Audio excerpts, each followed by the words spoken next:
broken my heart so many times I stopped keeping track.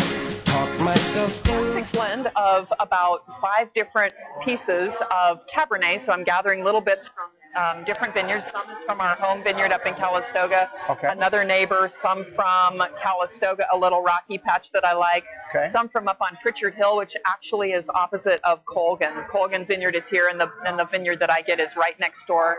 And that's a really great piece of this. Also, a little bit of Merlot goes in here, and it's the same Merlot that I use for another wine that I make called Amuse-Bouche that's done so well. It's kind of a very high-end Merlot Cabernet Franc blend, but that Merlot goes into this. Yeah, and a little pinch of same Cab Franc for my Cab blend. So it's a very layered, deliberate blend. So now, when you're bringing the fruit in, are you aging all of those vineyards separately? All separately, Separate. They're all made individually. They're all picked, very customized for each lot. Pick each one when it's at its optimum ripeness. They're all made individually. They all go to their own different barrel plans. When I talked about writing a barrel plan, each one gets its own little specific set. And then when I work on the blend, I try to, layer all those flavors back together. And I do it by, first I just make a little 100 milliliter sample of what my potential blend might be, just in a wine glass. I just do it in a wine glass, and I have my pipette, and so if I have 100 milliliters, that's 100%. So I can pipette in 2% of this, 3% of that, and come up with my blend. And if I love it, then we scale it up in the winery and start, pumping out of barrels and really make the blend for real. So that's kind of, how I do it. I can really fine-tune my blend that way. And I blend late in the game. I age them all separately, and I like to blend fairly close to bottling because I leave all my chips open till the end. And that way I have all my options available. And do some things change? I mean, to the point where you're just going, oh, wow, I thought maybe I was going this way, but I'm going to go in this direction. Absolutely. So that's why I kind of wait. I kind of, I'm already picturing how it's going to go together, of course, along the way. But, it's better to, I like keeping my options open. Yeah. Well, it's part of the craft, and you got to get it right, because once it's blended, that's game over. You've made your choice. You're not going back and go, wait a minute. No, that's right.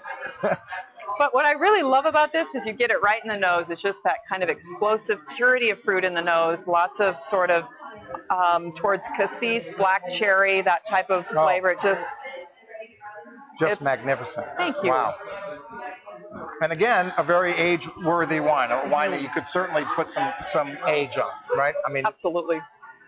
Yeah, the 06 is really a beauty.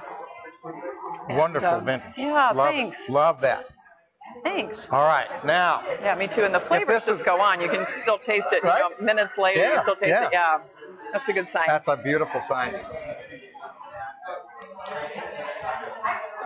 And quite honestly, in that price point at $150, there's a lot of nice wines, but there's a lot that really aren't worthy. Right. They really aren't. I'm not going to name names, but I'm just telling you, I've tasted lots of them, and man, it's a little disappointing because there's so much great wine out there. I know. But again, it means something happened in the process somewhere, and I always say, they skipped a step somewhere. They rushed something. Something wasn't quite there. Yeah.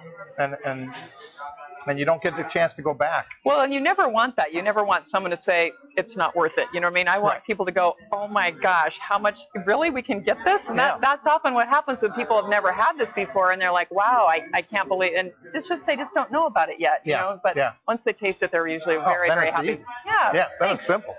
All right, now, this is a wine that we have been having a lot of fun with. Now, first of all, what were you thinking when you put this in What were you thinking? Yeah, no, the that's rum a good bottle. question. I know. I've never seen, I can't think of a scenario where I've seen a wine in a rum bottle. Yeah, it's definitely rum-like, isn't it?